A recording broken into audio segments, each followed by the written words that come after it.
Yesterday, I interviewed Frank Graves, who is the head of ECOS Research, about the radicalization of Canadian conservatives. Now, nowhere is that more true in Alberta, and that kind of whet my appetite to understand Alberta conservatives better. So I'm going to talk to Dr. Jared Wesley, who's in the political science department at the University of Alberta, about his polling and research. So welcome to the interview, Jared. Glad to be here. Now, what how Frank described or characterized a radicalized conservative, there are kind of four points to it, and I'll give them to you and then get you to react to it. Losing faith or lost faith in democratic institutions, suffer from economic anxiety. You know, they feel that they're not going, they've dropped out of the middle class, or the middle class is not attainable for them anymore. Support for the freedom movement, which we Canadians will remember from this time last year in Ottawa, susceptible to disinformation, and rabidly anti-vax. What's your take on that? Is that a reasonable description of what Frank calls radical conservatives? I might not use the term conservatives. I might hang a question mark on that one. I think that describes the radical populists that we see are the most ardent supporters of here in Canada, the Convoy movement, or south of the border, January 6th, or in UK, Brexit. I mean, I don't know whether I'd apply the term conservative for a couple of reasons. First of all, conservatism, as many establishment conservatives in Canada have pointed out, holds, many of the opposite views to those that you just described. But second, I'm not even sure that folks that identify with those four pillars that Frank talks about would even consider themselves to be conservative. Do they identify as conservative? Or as our research finds, do they eschew mainstream politics altogether, including labels, whether they be big or small c conservative? And that's part of what our Viewpoint Alberta research is diving into this month. Now, you have a very handy chart about some of the characteristics of folks who support the freedom movement, and it deals with this very question. And I think if I'm looking at this correctly, the conservatives in Alberta, 55% of them support the objectives of the freedom movement, 14.5% of liberals, and 15.5% of NDP. So you're right, it's not just the conservatives. Why are the voters from the other two parties attracted to the freedom movement? Yeah, and just to remind your listeners too, though, that what we're talking about here are partisan conservatives, big C conservatives, and not small c conservatives, which I'm sure we'll come back to. I mean, it's small numbers of big L liberals and New Democrats that support the Convoy movement. These folks, I think, according to our research, aren't the ones that are donating to the movement or showing up at rallies, but they're ones that sympathize with what they see as the underlying anxieties that are informing and motivating the freedom movement here in Canada. And a big part of that is this sense that there's one group, a new group, I should say, not only one, but a new group in society that is starting to feel like they're being left behind by the forces of globalization, left behind by the traditional political elite. And what we find is some people who would place themselves on the left side of the spectrum are empathizing with that, even if they don't support the methods or the rhetoric that they see coming out of the Convoy movement. So it would be fair enough to say that these are radical populists and conservatives in Alberta make up the greater proportion of them, but not exclusively by any stretch. No, that's fair. I mean, people on the right side of the spectrum, we know historically tend to have more of what we call a zero-sum mentality, that the gains of one group or one person in society must come at the expense of another. And that's kind of baked into most definitions of small c conservatism. And that kind of thinking, when you mesh it with that widespread sense of falling behind, means that when somebody sees another group or another person that doesn't look like them, talk like them, act like them getting ahead, it must mean that they are to blame for them in turn falling behind. And that was really what motivated the Tea Party in the United States, which, as we know, emerged around the same time that Barack Obama was rising to the ascendancy of the Democratic Party. And it was because, and a lot of people couldn't put this in their own words, or wouldn't want to, was because they saw an African American that was rising to power, and that they internalized as meaning people like them were falling behind. And that's a pretty potent populist mix for politicians to tap into. Now, my take on Alberta, and I moved there in 2000 and lived there for 10 or 11 years, and have been reporting on Alberta for the last 15 years, including oil and gas. And my sense of this is not a cultural. When they see the other group, it's not, say, cultural or racial so much as it is an attack on a really important to them part of their identity, which is bound up in oil and gas. Is that fair to say? Absolutely. And it goes beyond livelihoods, right? The oil and gas sector employs, not nearly as many people as, say, the public sector does.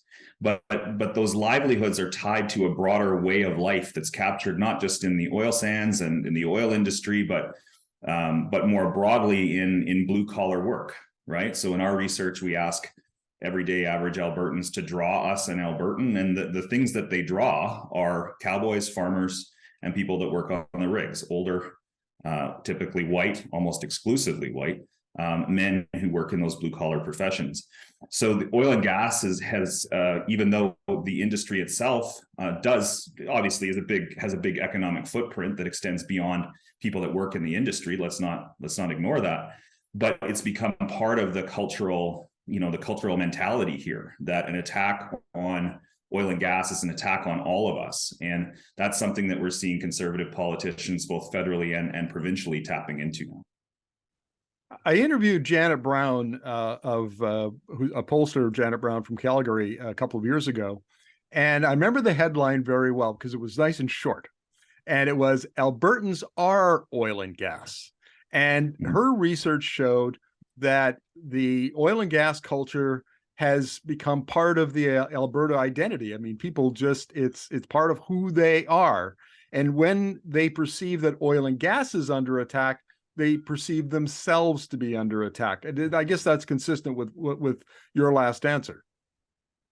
Yeah, I mean, if you can imagine that Joe Albertan that most people have in the backs of their minds who works in oil and gas, if that's the symbol of your society, and Joe falls on hard times, whether it's because of an economic downturn or because Joe's being attacked by outside forces, be they from Ottawa or from Greta Thunberg or whoever else, that can get people's backs up. And even though they don't work in oil and gas, and even though many of our focus group participants disagree with the Joes in their life on most political things, there's still an attachment there that makes them feel like they need to defend it. Now, I would say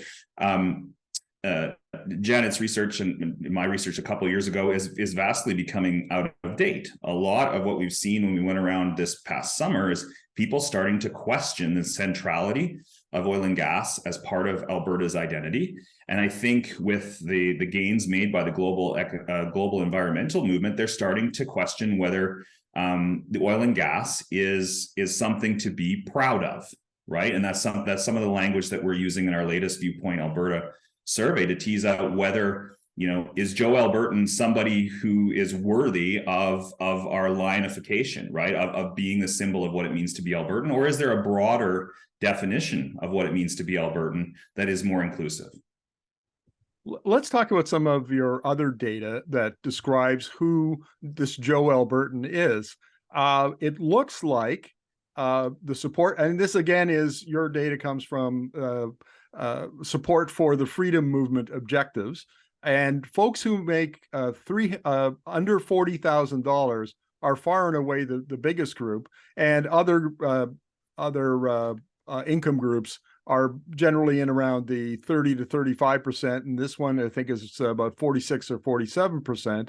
And then education seems to play a big role in it. So university graduates, only 30% of them would support the freedom movement objectives, but much higher percentages for folks who didn't finish high school or maybe have a trade. Could you explain that a little bit for us?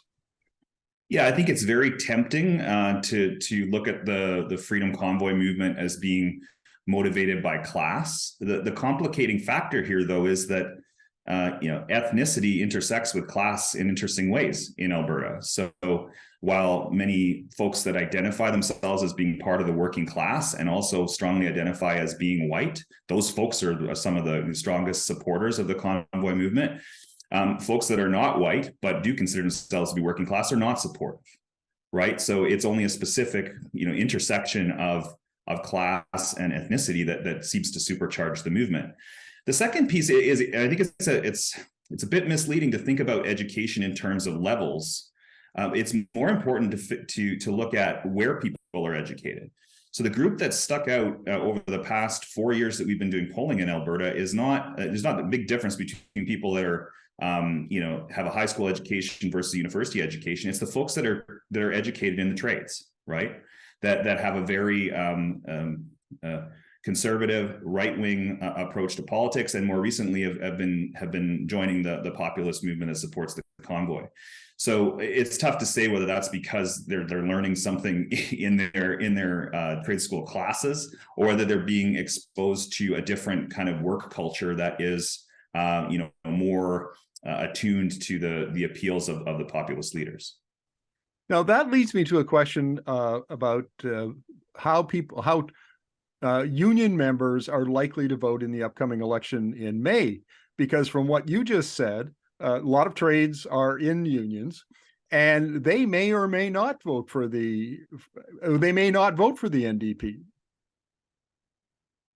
Yeah, I think I've talked with a lot of conservative and New Democrat strategists on this, and the one key swing group that they're all focused on are what a lot of people call working class. Some people call them pejoratively almost the brown shirts, right?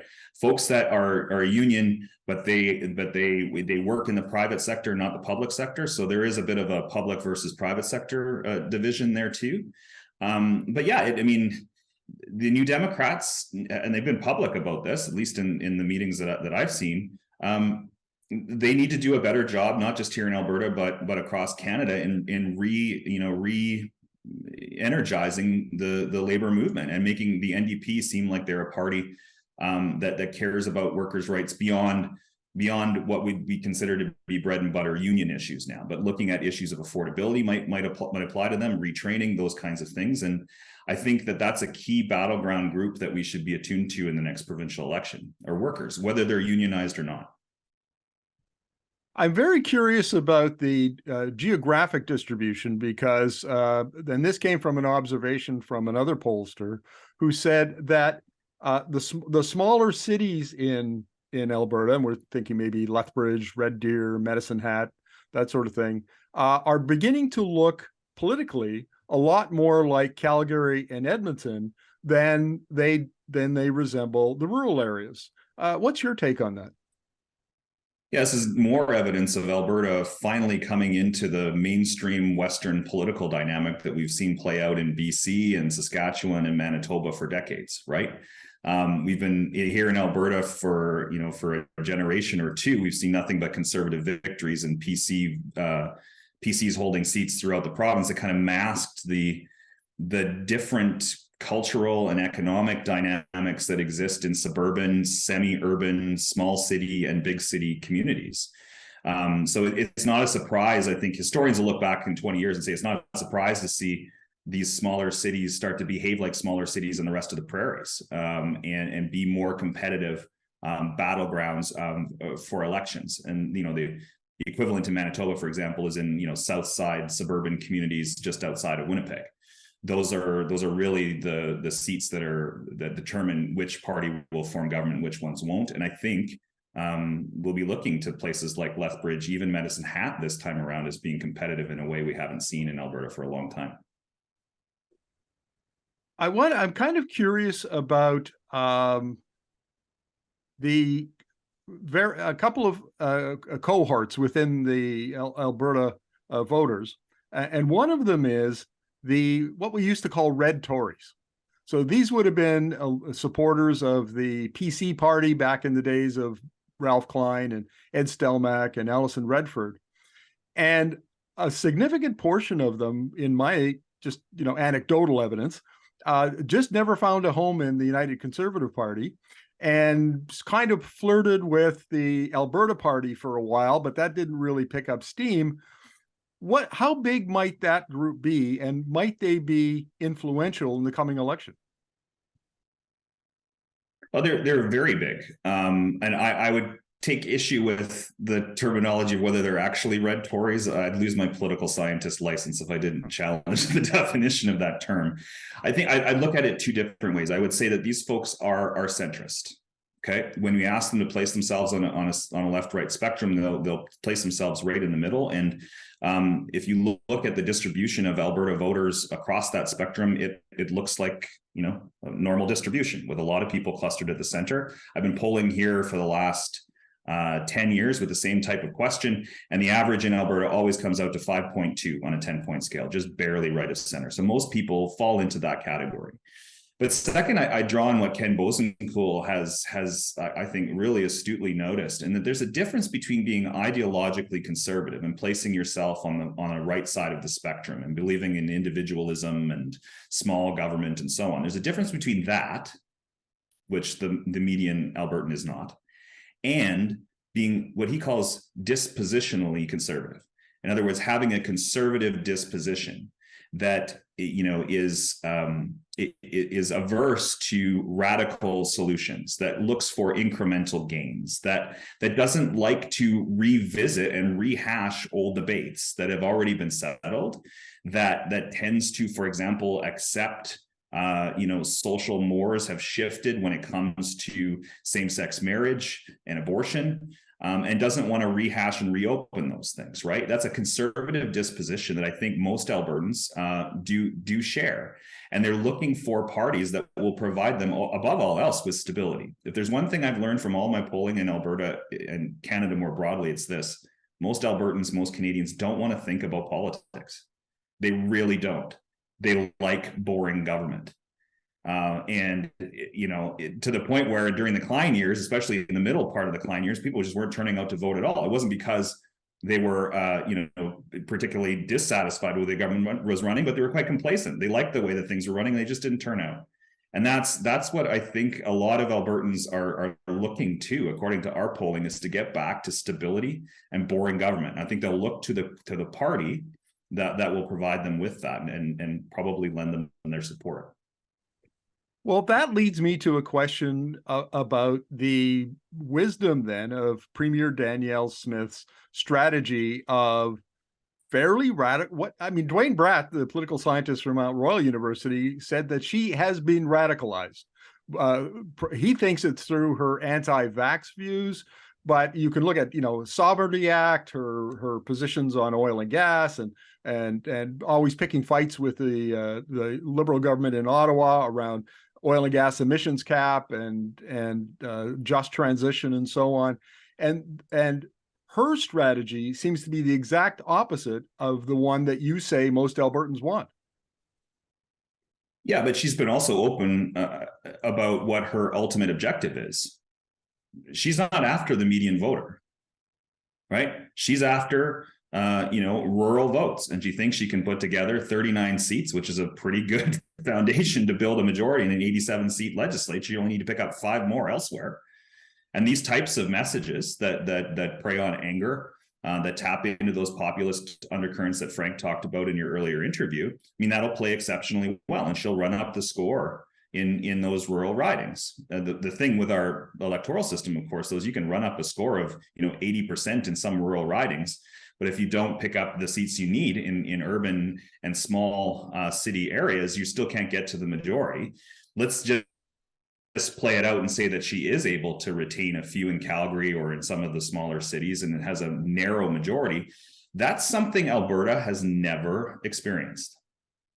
If you think back through history, the governing party has always managed to combine a handful of seats in the 2 major cities and rural areas into a governing coalition. And that helps us to explain why we've had such long-serving governments. It's because those coalitions tend to be pretty solid and based on some pretty pragmatic, straightforward policy solutions that are broadly acceptable across those different divides. Now, imagine if we have a Smith government that is almost entirely made up of rural members with no representation from Calgary and Edmonton. They run into what other governments in other provinces have had, which is that they become a rump party, right? And they tend to govern for rural interests. Because those are the only voices around the table, and they become trapped in that. And that's something that Albertans have not had to experience before, and it's something that those of us that have lived in polarized provinces, British Columbians, for example, would tell you is not a fun ride. It's just not economically, politically. It's an unstable environment, which, as I said before, is not something that Albertans have the thirst for. Well, Jared, this has been a fascinating insight into Alberta politics, and with an election coming up, we're expecting that the election will be called sometime in late April or early May, and we'll look forward to more interviews with you as those dates approach. So thank you very much for this. You bet.